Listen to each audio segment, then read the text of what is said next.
Rikke, thanks very much for joining us. Really interesting to be back here at MIPIM. Yeah.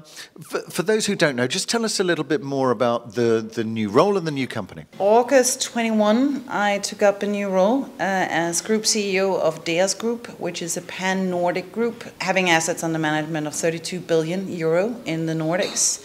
We are a full service house, meaning we do both transaction management, fund management, asset management, but also property management, engineering on the buildings, property engineering, facility management, and also facility services. So we're really a full service house.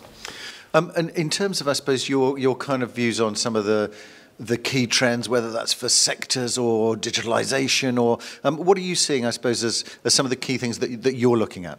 I'm coming from sort of the investment side of the world, of the real estate world, and now moved into the more service side, you could say. And what I've really noticed when we look at how we evaluate property, how we look at it going forward, what we see the trends, the mega trends are, I have to say that until recently we would all say cash is king. I think we now have to add cash is king, but data is God. Because that is where we now will start modeling our different concepts on, that we need to include in our buildings in order to get a diversification as to whether you want to live in this building or that building or work in this building or whatever it is. We need to have the end user much more in our sites than we had before. And in order to do that, we need to start looking at data much more, including in this, of course, the whole taxonomy issue, the ESG issue, but I call it sort of a social impact. How can we make an impact socially? Part of that is the sustainability, but it's also the well-being of being in the properties. It's about the servitization of the properties.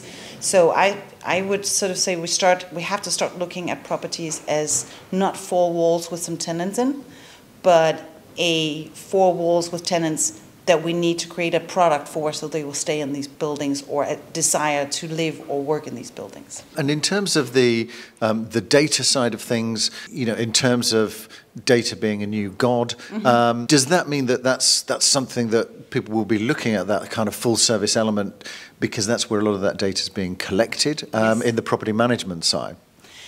Well, it'll be collected through the different partners that you have. For an investor owning a building,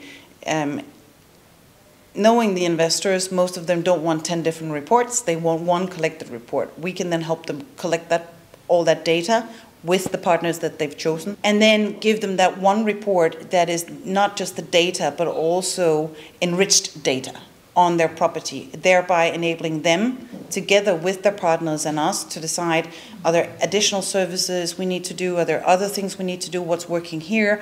Do they have other buildings where that would work in the same way? And so forth.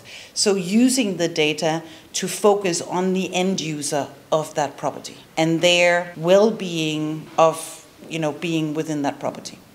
And looking at the Nordics more broadly in terms of the investment outlook, what are you seeing there, Rikke? And I suppose what sort of assets are you looking for? Oh, right now we're acquiring quite a lot of logistics assets and actually also office assets. Some of our investors are really looking into the residential space as well, but that's also because they're currently now looking into, okay, our needs for residential space changing?